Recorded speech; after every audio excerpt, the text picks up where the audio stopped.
आज के इस वीडियो में हम लोग पढ़ने वाले भूगोल कक्षा 12 प्राथमिक क्रिया या दूसरा वीडियो बना रहे हैं, डाल रहे हैं। सबसे पहले जाने निर्वाह कृषि। निर्वाह कृषि मतलब अपने खुद के लिए किए जाने वाले कृषि।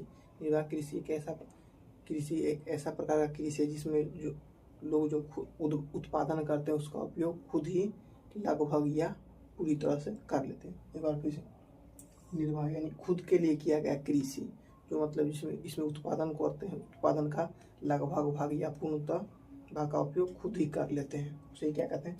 निर्वाह कृषि। अब आते हैं आदिकालीन निर्वाह कृषि क्या है?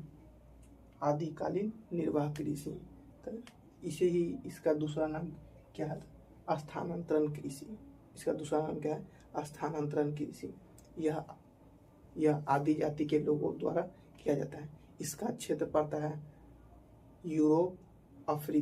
यूरोप एवं अफ्रीका में इस प्रकार की खेती किया जाता है।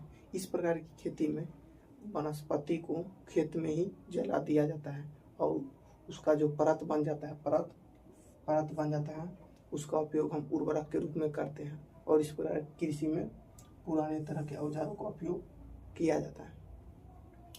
एक बार फिर से बोलना चाहेंगे, आदिकालीन निर्वाह कृषि किसे कहते हैं? तो इस प्रकार की कृषि जो है को ही हम क्या कहते हैं? स्थानांतरण कृषि। क्या कहते हैं? स्थानांतरण कृषि। इसका जो कृषि किया जाता है वो आदि जाति के लोगों के द्वारा किया जाता है। इसमें करते क्या है? इसका जो क्षेत्र पड़ता है, कहाँ पड़ता है?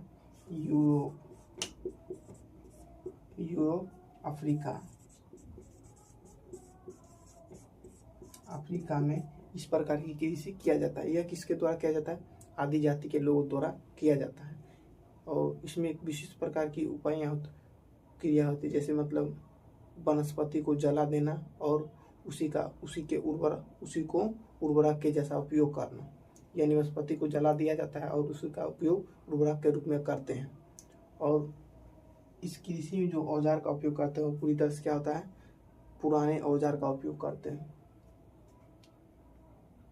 गहन निर्वाह कृषि किसे कहते हैं? तो मानसून एशिया के घने बसे इलाकों या देशों में इस प्रकार की कृषि किया जाता है। इस प्रकार की कृषि किया जाता है। मानसून एशिया के घने बसे देशों में इस प्रकार की कृषि किया जाता है। यह कृषि दो प्रकार का होता है। पहला तो होता है चावल प्रधान गहन निर्वाह। इसमें जो होता है चावल प्रधान होता है, खेतों का आकार छोटा होता है, लेकिन खेतों का आकार क्या होता है? छोटा होता है और पूरे परिवार के लोग मिलके इसमें खेती करते हैं। इसमें मुख्य फसल क्या होती है? चावल होती है और खेत छोटे होते हैं। परिवार के मतलब कृषक के परिवार ही इसमें लगे होते हैं। इसमें श्रम शक्ति अत्यधिक होता है और मशीन बहुत कम से कम नहीं के बराबर होता है। उसे क्या कहते हैं? चावल प्रधान गहन निर्वाह। गहन मतलब खुद के लिए किया गया है, तो खुद को मजदूर ही करते हैं, कृषक के परिवार ही करते हैं। चावल रहित यानी एशिया के कुछ भागों में तो चावल की खेती संभव है, लेकिन कुछ भागों में संभव नहीं है। तो इसका कारण यह है उच्चावच जलवायु, मृदा एवं भौगोलिक कारणों की वजह से चावल की खेती नहीं हो पाती है, चावल की खेती नहीं की जा सकती है। इसीलिए वहाँ मंचूरियन उसके बाद जापान जैसे इलाकों में क्या किया जाता है? गेहूँ, जौ, बाजरा और सोयाबीन की खेती की जाती है। इसे क्या कहते हैं? चावल रहित गहन निर्वाह। चावल को छोड़ के जो खेती करते हैं वही क्या कहलाती है? गहन निर्वाह कृषि। आती है रोपण कृषि किसे कहते हैं? तो इस प्रकार की कृषि जो है विस्तृत प्रकार की रोपण कृषि का प्रमुख विशेषता यह इसका आकार जो होता है बहुत बड़ा होता है। इस प्रकार कृषि क्षेत्र का आकार बहुत बड़ा होता है। इसमें अत्यधिक पूंजी लगते हैं और वैज्ञानिक के तरीकों द्वारा नई तकनीकों के माध्यम से की जाती है। यह एक फसली कृषि है। क्या है? एक फसली, मतलब एक ही प्रकार की कृषि की जा सकती है और इसमें एक ही फसल पर संकेंद्रण किया जाता है। एक बार फिर से, रोपण कृषि जो होती है यह एक अत्यधिक विस्तृत यानी अत्यधिक क्षेत्र में फैला हुआ कृषि होती है। इसमें पूंजी अत्यधिक लगते हैं और इसमें जो कृषि किया जाता है इसमें मतलब वैज्ञानिकों के तरीकों से तकनीकियों के आधार पर किया जाता है। इसमें पूंजी अत्यधिक लगने का कारण यह है, यह विस्तृत एक ही प्रकार एक फसली कृषि है और जिसमें एक ही फसलों पर ध्यान दिया जाता है। विस्तृत वाणिज्य अनाज, विस्तृत वाणिज्य अनाज की कृषि, विस्तृत वाणिज्य अनाज की कृषि इस प्रकार की अर्धशीत वायु में इस प्रकार की कृषि किया जाता है। किस प्रकार के मौसम के? अर्धशीत या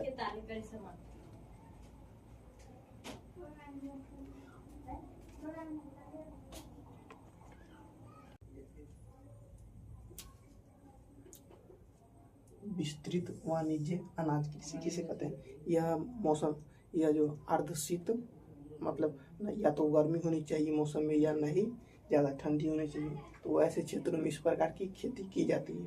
यह प्रमुख रूप से अनाज के लिए खेती की जाती है, इसीलिए अनाज कृषि के नाम से जाना जाता है। इसमें खेतों का आकार बहुत बड़ा होता है और इसके मुख्य फसल हैं जैसे गेहूँ, मक्का, जौ, और इसमें जो है रोपनी से लेके कटाई तक पूरा काम किसके द्वारा किया जाता है? मशीन के द्वारा किया जाता है। मशीनों के तकनीकियों के माध्यम से किया जाता है। एक बार फिर से, यह अर्धशीत क्षेत्रों में किया जाता है, यानी वहाँ का मौसम नहीं ज़्यादा ठंडा होना चाहिए और नहीं ज़्यादा गर्म होना चाहिए। ऐसे क्षेत्रों में क्या किया जाता है? विस्तृत वाणिज्य अनाज की खेती। यह मुख्य रूप से अनाज के लिए किया जाता है। जैसे इसका मुख्य फसल है अनाज, मक्का, गेहूँ, जौ। इस प्रकार की खेती में खेतों का आकार बड़ा होता है, इसके लिए वहाँ मशीन लगाए जाते हैं। रुपाई से लेकर कटाई तक टोटल काम किसके द्वारा किया जाता है? मशीन के द्वारा किया जाता है।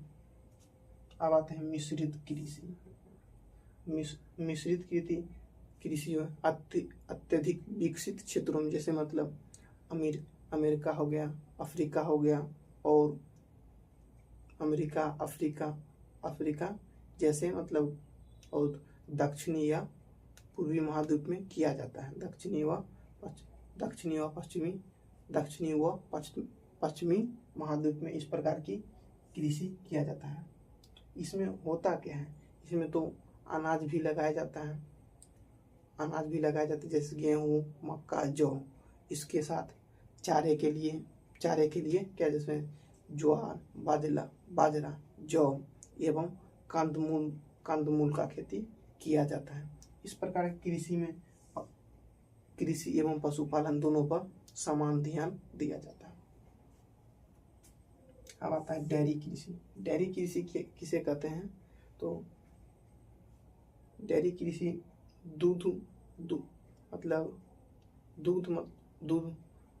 दुधारू पशुओं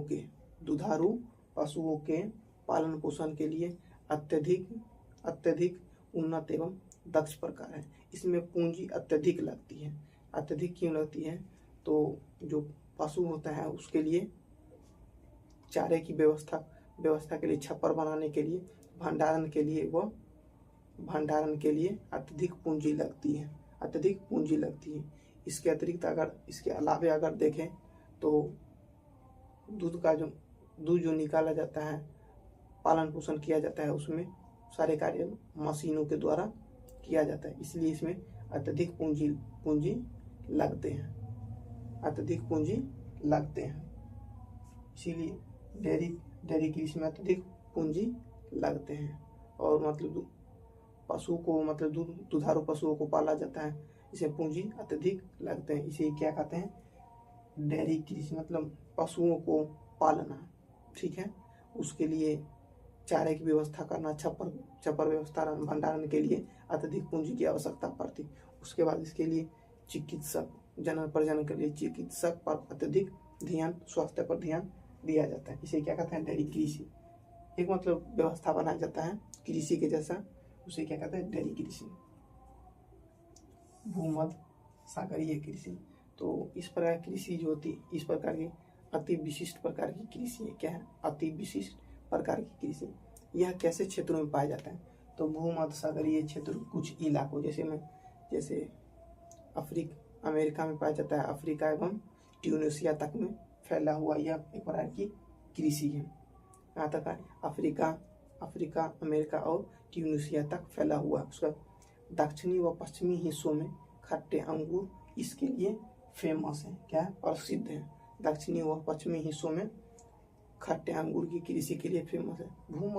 भूमध्य सागरीय कृषि मुख्य रूप से अंगूर की खेती के लिए महत्वपूर्ण स्थान रखता है और कुछ हिस्सों में अच्छे किस्म के अंगूर भी मिलते हैं जिसे मंदिरा बनाया जाता है।